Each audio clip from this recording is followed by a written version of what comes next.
All right, so get this. Today, we are going deep into NYC home renovations. Oh, It exciting. is exciting. Imagine you are about to completely redo your apartment right in the heart of Manhattan. You know, dream kitchen, luxurious bathroom, the whole 9 yards. Sounds amazing. Right. But anyone who has even thought about renovating in New York City will tell you it is not that simple. Oh, you're telling me. It's way more complicated than picking out colors and new Okay, faucets. so let's talk about why that is. Yeah. One of our listeners shared a guide about managing these projects in the city, and yeah, I'm already getting the feeling that this isn't your typical home sweet home type of situation. It's a whole other world. NYC renovations, they're just in a league of their own, completely different from pretty much anywhere else. Okay, so let's unpack that a little bit. Why is that? Well, this guide really digs into it, and one of the biggest things is the rules. The city's got this massive rule book. I'm talking super strict local laws, building codes way more than your basic construction stuff. So it's not just about knowing how to build, it's about knowing how to build in New York City. Exactly. And on top of that, these regulations are constantly changing. Oh, great. Something that might have been okay a few years ago could be a major no-no today. Wow, so it's like you're trying to hit a moving target, Mm-hmm. and then you add on top of that all the unique architectural styles in NYC. I mean, think about those gorgeous brownstones or pre-war apartments. They're incredible, but I bet they're a nightmare to renovate, right? They're beautiful, but yeah, they come with their own set of challenges, that's for sure. You need specialized knowledge. You can't just go in there swinging a sledgehammer. No, you can't just waltz in with a Pinterest board and a sledgehammer. You got to respect the history and the structure. Right, so each building's got its own personality. Exactly. Got it. But then there's another big thing, right? We can't forget about the whole NYC pace. I mean, the city never sleeps. Everyone is always rushing, so I'm guessing renovation projects have got to be super fast too, right? Oh, yeah. Time is money, especially with real estate in New York City. Staying on schedule, staying within budget, super crucial. Of course. And just the logistics of everything, tight spaces, you have limited access, you need permits for the streets, it all adds up. Right. I think I'm starting to understand why our listener is a little bit overwhelmed. Yeah. So this brings us to the hero of our story, the project manager. The project manager. Right. Because in this scenario, you're basically in charge of this massive orchestra, all these moving parts. It's your job to make sure it all works. That's a great way to put it. Right. The project manager is the conductor, the leader, keeping everything on track. Keeping it from all falling apart. Yeah, but it's not just about, watching the construction. It's way more than that. It's a real skill set you need. Okay, so let's break it down. What are the superpowers of a project manager? What do you need to conquer a renovation in NYC? Well, first off, you got to be a budgeting pro. And I mean a pro. It's not just about estimating the costs at the beginning. It's about watching those expenses like a hawk all the way through. Right. You've got to find the best deals. You got to be able to roll with the punches, because things pop up. There are surprises. Especially in New York City. Oh, yeah. Nobody wants to blow their budget on a renovation, That would be bad. especially not here. Okay, so budgeting is key, but then keeping everything on schedule, on time, Uh-huh. I can't imagine that's easy in a city where I feel like delays are inevitable. Yeah, you hit the nail on the head. Right. A project manager has to be this master scheduler, not only creating this timeline, but being able to roll with those delays. Right, because they are going to happen. Oh, they're going to happen. It's not even a question of if, it's when. Exactly. Whether it's permits taking longer than expected, materials showing up late, a sudden snowstorm throws everything off, Oh, yeah. you got to be able to adapt. So do you need a crystal ball Heh. to be a project manager? Haha. Maybe not a crystal ball, but some good experience. A good project manager, they learn to expect those hiccups. Right, so you're always prepared. Always prepared. You build in some buffer time. You've got backup plans ready. Okay, I'm starting to get the picture here. So you're a budget ninja, a scheduling wizard. What else?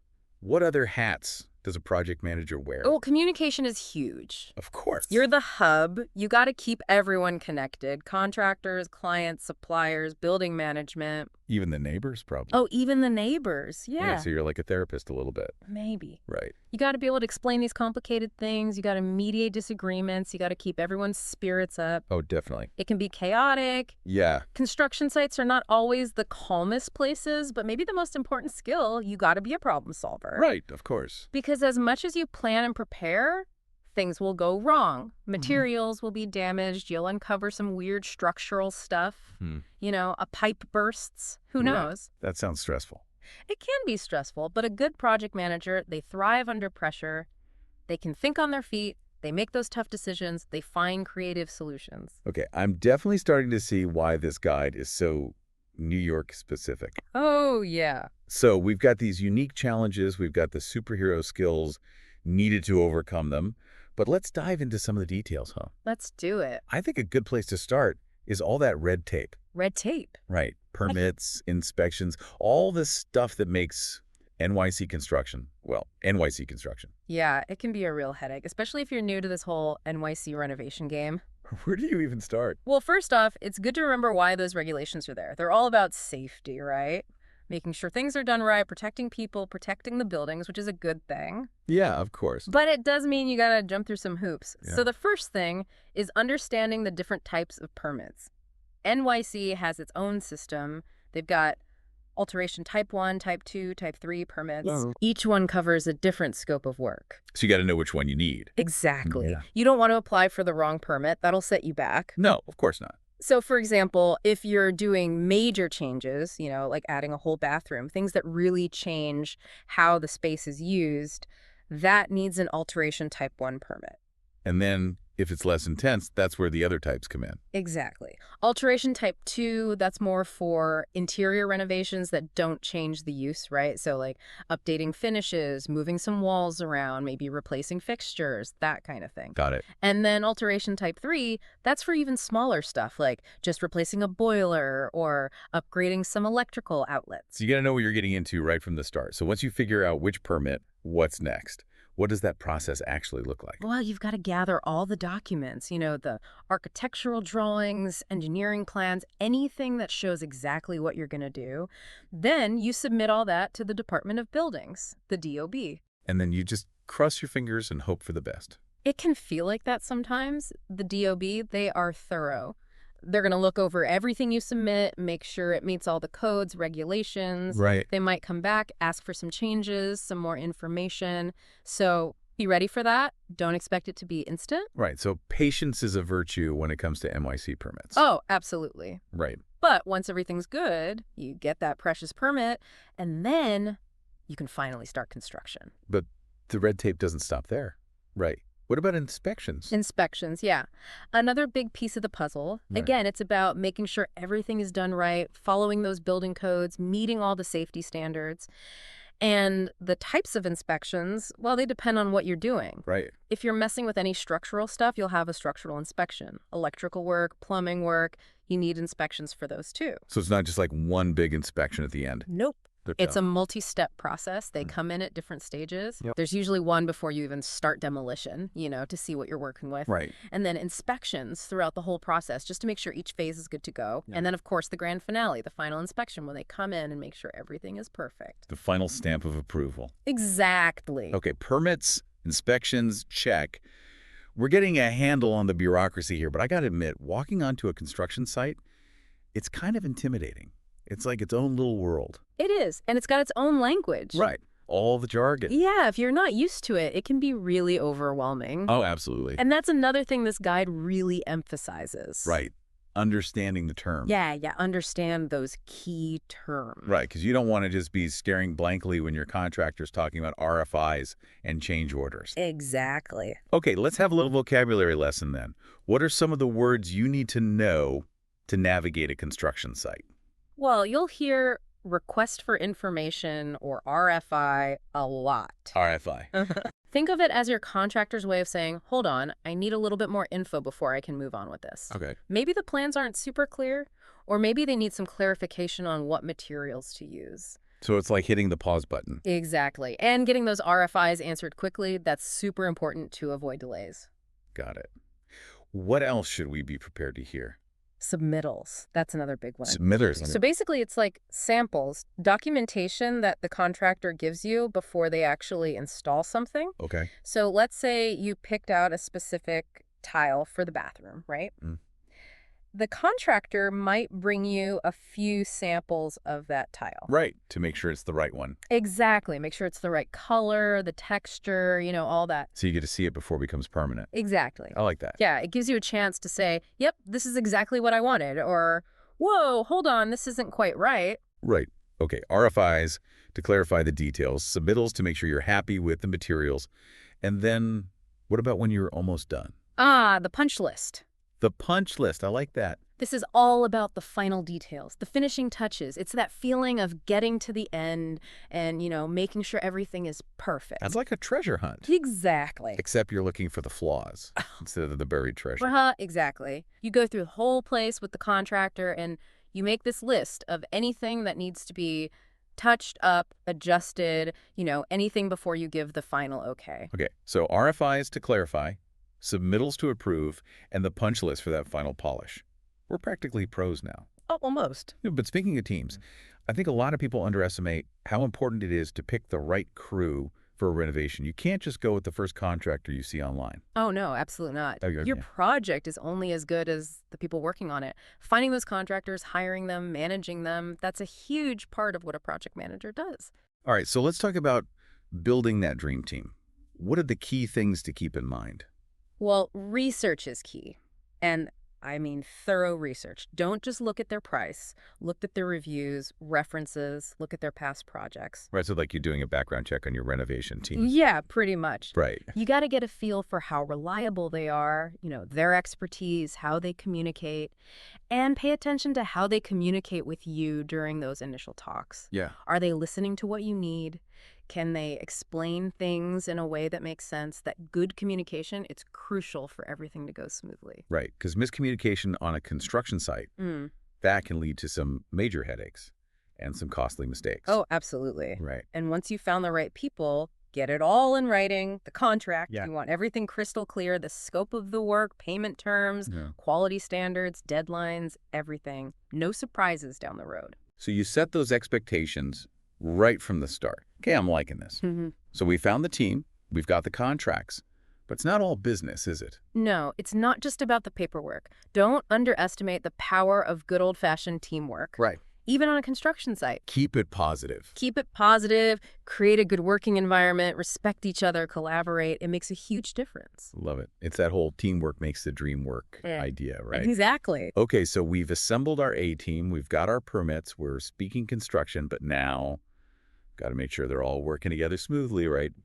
Which brings us to, you guessed it, the timeline. Timeline. And in a city like New York, where, as we said, time is money, I can't imagine how important it is to create a good renovation schedule. Oh, it's crucial. Yeah. You don't want this project to drag on and on, especially not here. So how do you do it? How do you create a timeline that actually works in New York? All right, so the first thing is breaking the project into manageable phases. Each phase has its own milestones. So, demolition, then you've got framing, then electrical, plumbing, all that. So it's like a dance. You got to make sure all the steps flow nicely into the next one. Oh, I love that. That's a great way to put it. It's about creating that flow. Right. Okay, once you've got those phases laid out, you got to become a master at estimating how long each step will take. Of course. Realistically, taking into account the specifics of the project and the fact that you're in New York City. And here's the key. You got to factor in those buffer times. Right, because delays are a given. Delays are a given, exactly. Right. Those buffer times, they're your safety net.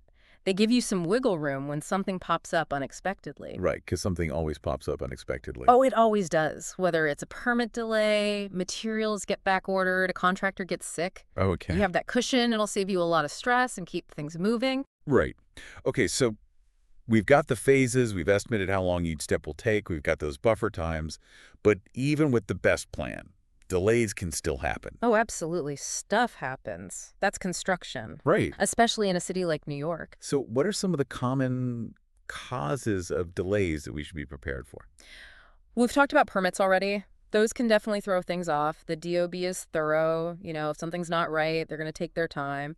And then material delays. Oh, yeah. Supply chains, they're still getting back to normal. Sometimes things get stuck. Right. And then, don't forget about NYC weather. You get a sudden snowstorm, a heat wave that can throw everything Oh, off. yeah. Right. Weather is a wild card. It's New York City. It's unpredictable. Exactly. But a good project manager learns to expect these things, you know? Right, and be prepared. Be prepared, communicate clearly, and adjust the schedule as you go. So flexibility is key. Flexibility is key, yeah. And maybe have a few backup suppliers on speed dial. Okay, so far we've tackled timelines, delays, the dream team. But even with the best planning, there are always what-ifs. What ifs, always. Right, and that's why I think risk management is such a crucial part of this whole guide. I completely agree. A proactive approach to risk management, that's like your safety net. You got to expect those problems, and you got to have a plan to deal with them. Okay, so how do we even begin to wrap our heads around all those potential problems? They're lurking everywhere in renovations. They are. This guide talks about a really helpful tool. It's called a risk assessment matrix. Okay. Think of it as a cheat sheet to figure out which problems you need to worry about first. Okay, tell me more. How does this matrix work? Well, it's actually pretty simple. First, you list out every single risk you can think of. Okay. Budget going over, materials getting delayed, finding some weird stuff in the walls, problems with permits, contractors disagreeing, bad weather, Right. anything. Then you got to rate each risk based on two things. How likely is it to happen? And if it does happen, how bad is it going to be? So how likely and how bad if it does happen? Got it. Exactly.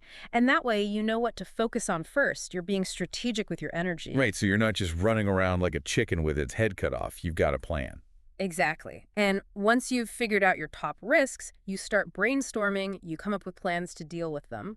So, for example, material delays are really likely, and they're going to mess things up. Well, maybe you order those materials early, you build in some extra time, maybe you even have some backup suppliers lined up. Okay, so what about budget overruns? What are some tips for dealing with those? Well, that contingency fund we talked about, that's like your emergency stash of cash. It's there for those unexpected costs that always seem to pop up. It's your secret weapon. Exactly. But it's not just about having the money, it's about keeping track of it, watching those expenses throughout the whole project. Right. What about material delays? We talked about ordering early. Are there other strategies? Yeah. Building good relationships with a few different suppliers, that's a smart move. If one supplier can't deliver, you've got other options. Don't put all your eggs in one basket. Exactly. And Yeah. then, there are those dreaded, unexpected structural problems. Those can be a real nightmare. Yeah, like you open up a wall and suddenly you've got a cracked foundation. Exactly. And you had no idea it was there. Those are tough to predict. So it's like finding buried treasure, except it's not the good kind of treasure. Exactly. And that's when those buffer times and that extra money come in handy. Okay, so be prepared. Be prepared, yeah. Think quickly and adjust the plan as you go. All right, I'm feeling more prepared already. But let's shift gears a little bit here. Let's talk about the human side of all this.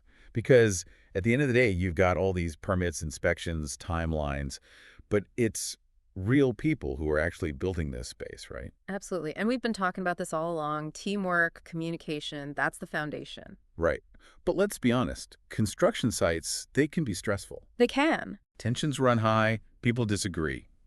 So how do you, as a project manager, navigate those conflicts? Well, the guide has some really good advice. First thing is to figure out what's actually causing the problem. Get to the root of it. Yeah, what's the real issue? Right. Is it miscommunication? Is there something someone expected that's not happening? Are there just some personality clashes? Sometimes just understanding why it's happening can make a big difference. Oh, totally. And once you know why it's happening, you got to get people talking. Okay. Open, honest communication. Let everyone say what they need to say without interrupting each other. Right. Often just feeling like you've been heard, that can be enough to smooth things over. So create a space for dialogue. Exactly. But keep it focused on the facts. Right. Don't get bogged down in emotions. Avoid blaming. Stay objective and focus on finding a solution. Okay, so you've got to be a diplomat. A diplomat, exactly. And when you're looking for a solution, try to find something that works for everybody. Right, a win-win. A win-win. A compromise. So maybe that means adjusting the timeline a little bit. Yeah, maybe. Or finding a different material that fits both the budget and the design. Exactly. And it's a good idea to write those agreements down. Even if it's informal, just so everyone remembers. Right.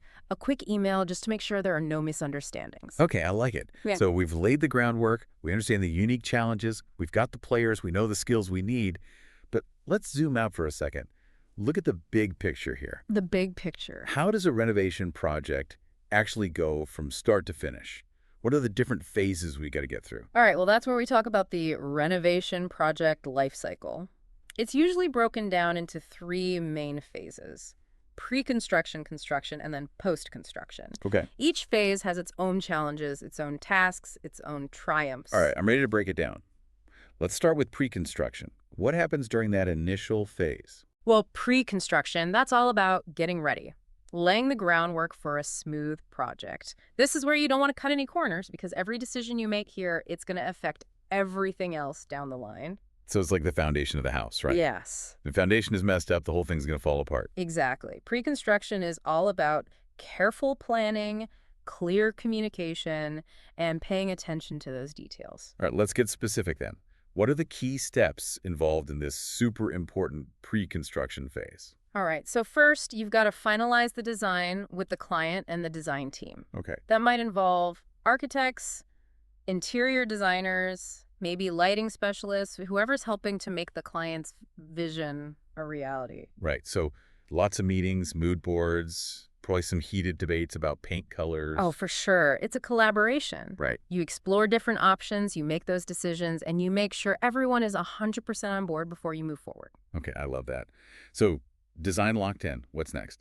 Next, gotta define the scope of work. The scope of work. This is where you get detailed. This is a list of every single task, every material, all the labor you're going to need for the project. Got it. It's like the project Bible. Okay. Everyone refers to this document throughout the whole process. So this is where you draw the line in the sand and say, this is what we're doing, and this is how we're going to do it. Exactly. And it helps to prevent something called scope creep, which is every project manager's worst nightmare. Scope creep. What is that? Scope creep is when the project starts to grow. Uh-oh. Yeah. Usually because the client wants to add stuff, Okay. make changes along the way, and it can totally wreck your budget and your timeline. Oh, yeah, I can see how that would get messy. Oh, it gets really messy really fast. That's why that scope of work is so important. Okay. It helps manage those expectations, keeps everyone focused, Yeah. prevents those costly and time-consuming additions from derailing the project. So you got to set those boundaries early on. Okay, so we've got our design, we've got our scope of work. What happens next? Well, now it's the big moment. Okay. You present the final budget and timeline to the client. This feels big. Oh, it is. Right. This is where it gets real. Right. Financially, and just in terms of how long this whole thing's going to take. So no surprises later on. Exactly. Okay, so budget and timeline are approved. What's next? Don't tell me it's back to the red tape. Yep.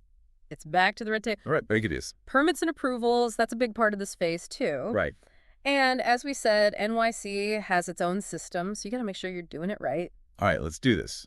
Back to the world of permits. Okay, so depending on what you're doing, you might need permits for all sorts of stuff. Structural changes, electrical work, plumbing, mechanical systems, sometimes even just demolition. Oh, wow. So the first step is figuring out exactly what you need for this project. And then you got to gather all the right documents. Usually that means the architectural drawings, engineering plans, maybe some structural calculations, anything that shows you're following the city's building codes. And then the waiting begins. Pretty much. You submit everything to the Department of Buildings and you wait. We talked about patience being important, right? Oh, yeah, very important.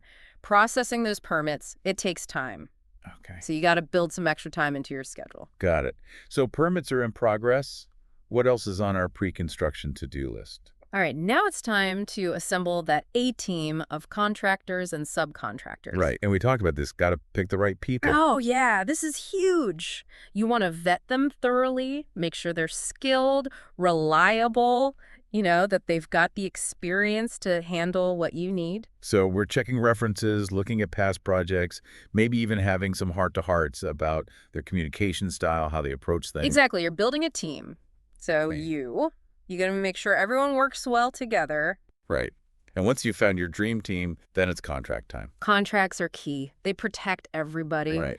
And they make sure the project goes smoothly. You got to get everything in writing. Who does what, the deadlines, how payments work, the quality standards, Right. what happens if there are changes, insurance, you name it. It sounds like a lot. It is a lot, Yeah. but a good contract, it's like a roadmap. Okay. Keeps everyone on the same page, prevents those misunderstandings and fights later on. So you're setting those expectations early on. You're building that good relationship from the start. Exactly. Okay, we've got the design, the scope of work, the budget, the timeline, the permits are in progress. We've got the team, we've got our contracts. Whew, are we finally ready to start demo? Almost. There's one really important thing we got to do before we start knocking down walls. Okay, don't tell me it's more paperwork. Not paperwork exactly, but close. Right. Safety. Oh, of course. Safety. We can't forget about safety. But absolutely not. Safety is so important on any construction site, but in New York? Yeah, New York. Oh, the rules here, they're strict. So what do we got to do? How do we make sure everyone is safe?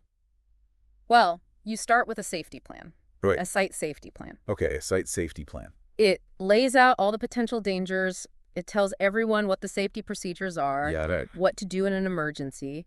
It's basically the project's safety manual. So this plan, this covers like everything. Everything. Hard hats, safety glasses, even how to deal with hazardous materials. All of that. Yeah. Got it. Yeah, So it's about creating that culture of safety. absolutely.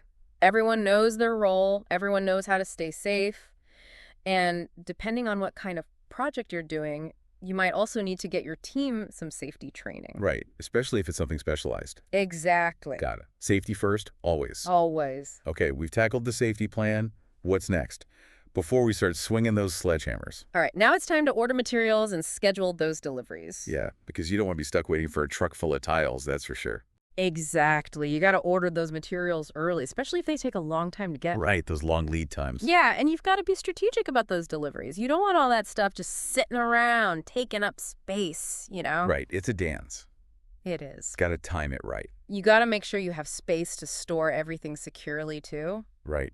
Construction sites in New York City, they can be pretty tight. They can be, yeah. Okay, materials are ordered, deliveries are scheduled, we've covered safety. I think we've officially made it through pre-construction. Phew. Take a deep breath, everybody, because now we're diving into the actual construction. This is where it gets real. This is where all that planning, all that preparation starts to pay off. This is where you, as a project manager, get to really shine. You lead the team, you navigate those challenges, and you get to see it all come together. It's magic. All right, so what are our main responsibilities here in this phase? It's exciting, but it can also be pretty chaotic, right? So what does a project manager do during construction? Well, number one is site management. Okay. You're in charge of making sure everything runs smoothly, on time, within budget, all of that. So you're visiting the site, you're checking on the progress, you're talking to the contractors, making sure everyone's doing what they're supposed to be doing, and if something comes up, you're handling it. So you're doing regular site inspections. Oh, yeah, those are super important. Okay, so making sure everything is up to code, everything is high quality. Exactly. You're checking that the work matches the plans, that they're using the right materials, that the craftsmanship is good, and, of course, safety. Safety. Never forget safety. Never. A safe site is a productive site. But it's not just about inspecting, it's about managing all those different teams, the contractors, the subs. Everyone's going to be working together. Right, making sure everyone plays nice in the sandbox. Exactly. You got to keep those deliveries coming too, make sure they're on time, make sure everything is stored where it needs to be. It's like a giant puzzle, making sure all the pieces fit together. It is. And sometimes those pieces don't fit right away. A contractor might run into a problem or some materials show up damaged. Right, things happen. Things happen, and that's where those problem-solving skills come in. You got to think on your feet. So we're inspecting, we're coordinating, we're solving problems. But in the middle of all that action, we can't forget about the big picture, right? We've got that budget, that timeline. Those are still important. Oh, they're super important. Right. You're always checking the progress against the schedule, making adjustments as you go. Okay. And you've got to keep everyone informed. Communication. It's Yeah. all about communication. Right, especially with the client. Keep the client happy. Keep the client happy. Let them know what's going on. Explain any delays, anything that changes. It builds trust. Right, because nobody likes to be left in the dark, especially when it comes to their home renovation. Okay, so we're managing the timeline, we're communicating like crazy, but then there's the budget. The budget. You got to keep an eye on that too. Right. Track every single expense. If there's a change, the client needs to know right away. Right, no surprises. Nobody likes those. Okay, so we're in the thick of construction, we're inspecting, we're coordinating, we're solving problems, we're managing the budget, the timeline, the communication. What's next? What happens when we get to the finish line? Post-construction. Okay, post-construction. This is where you wrap everything up. You make sure the client is absolutely thrilled with the final result. It's like the grand finale of our renovation I symphony. love that. We've reached the final movement. It really is a grand finale, and it's all about getting those details right, just like every other part of the renovation. Yeah. And it starts with that final walkthrough. This is where you, the project manager, you put on your eagle eyes and go through the entire space. Looking for anything, any little imperfection. Exactly. Any little thing that needs adjusting before you hand over the keys, it's your chance to make sure absolutely everything is perfect. So a final quality control check, basically. Exactly. You want to make sure everything matches those plans we worked so hard on, that it meets all those high standards we set. Right. But it's not just your inspection, is it? Nope. The client gets their walkthrough too. Of course, of course. That's their chance to really see everything, experience the space, see their vision come to life. And if there's anything at all they want to change, they can point it out before we call it done. It's their moment Yeah, to make sure they're really happy with everything. exactly. And usually this walkthrough leads to the punch list. The punch list. That's our checklist of all those little things that need to be done right. before we officially say the project is finished. Okay, so it's the final polish, right? Exactly. You go through the whole place with the client and you write down anything that needs a touch-up, anything that needs to be adjusted. Maybe there's a paint drip somewhere. Right. Maybe a cabinet door's not closing right. Or a light fixture's a little wonky. So it's all those little details, but they make a big difference. They do. They make a huge difference. And once you have that punch list, you give each task to the right contractor. Okay. Set those deadlines and make sure everything gets done quickly. So we're dotting those I's, crossing those T's, making sure it's truly done. Exactly. But even when that punch list is done, hold on, not quite time to celebrate just yet. Oh, what else? There's more paperwork. Ugh, paperwork. I know, but this is important stuff. It's all the documentation you need to officially close out the project. All right, well, let's get it over with. What kind of paperwork are we talking about? Okay, so first up, you need the as-built drawings. Has-built drawings. Yeah. So remember those original architectural drawings? Right. Well, these are like the updated versions. Okay. They show any changes that were made during construction. So they're like the final blueprints of the space. Exactly. It's a record of what was actually built, not just what was on the original plans. So if, they had to move a wall a little bit or something. Yeah, or if a pipe had to be rerouted, those things happen. They do. But it's important to have it all documented. Right, so everyone knows exactly what the space looks like now. Exactly.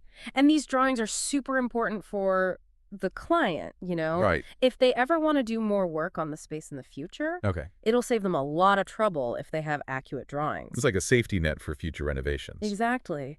And then you've got to gather all those warranties and manuals for all the new appliances and systems you put in. All right. You don't want them to have a fancy new dishwasher and no idea how to use it. Of course, you got to know how to work those fancy new appliances. Exactly. So we get those all organized for them, make it nice and neat. Okay, as-built drawings, warranties, manuals, all check.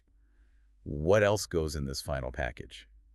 We can't forget about all those permits and inspection records. Right, all that red tape. Yep.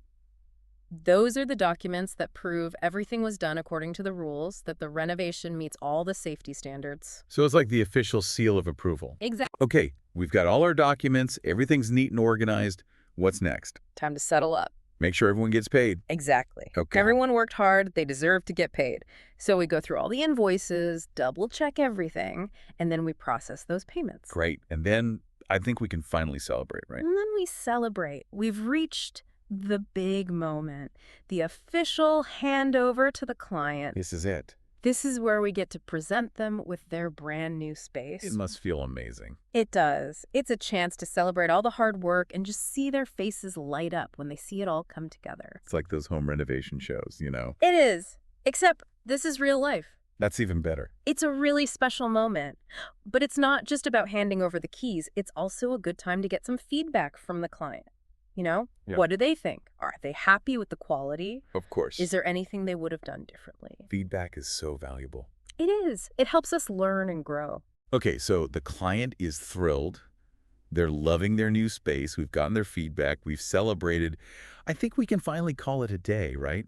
Project complete. Almost. There's one more tiny little step. Oh, no. What else? Don't tell me there's more paperwork. No more paperwork. This one's important, though. It's called the post-project review. Post-project review? What's that? Basically, it's a meeting with your team. Huh. You all sit down and talk about the whole project. Got it. What went well, what could have been better, if there were any big challenges, how you dealt with them. So it's like a chance to celebrate and learn at the same time. Exactly. You celebrate the wins, you talk about what you can improve on, and you write down those lessons learned so you can do even better next time. So it's like a team huddle after the big game. I love that. Yes, exactly like that. That's a great way to put it. And sometimes it's good to do this review with the client too. Oh, right. If they're up for it, of course. Of course. Their feedback can be super helpful. Right, because at the end of the day, it's all about them. It is. Their space. Their space, their vision. Well, I think we've reached the end. We've covered every single step, from the initial vision to handing over those keys and everything in between. We talked about the crazy challenges of renovating in New York City. We figured out permits. We learned how to schedule and budget. We built a dream team of contractors. Yeah. Oh, and we learned how to handle risks, how to deal with disagreements, and how to celebrate those wins. It's been quite a journey. It has. But thanks to this deep dive, our listeners, they're ready to tackle those NYC renovations. They are. They've got all the tools they need to make their renovation dreams a reality. And remember, we're always here to help you navigate this exciting world. Absolutely. So until next time, happy renovating.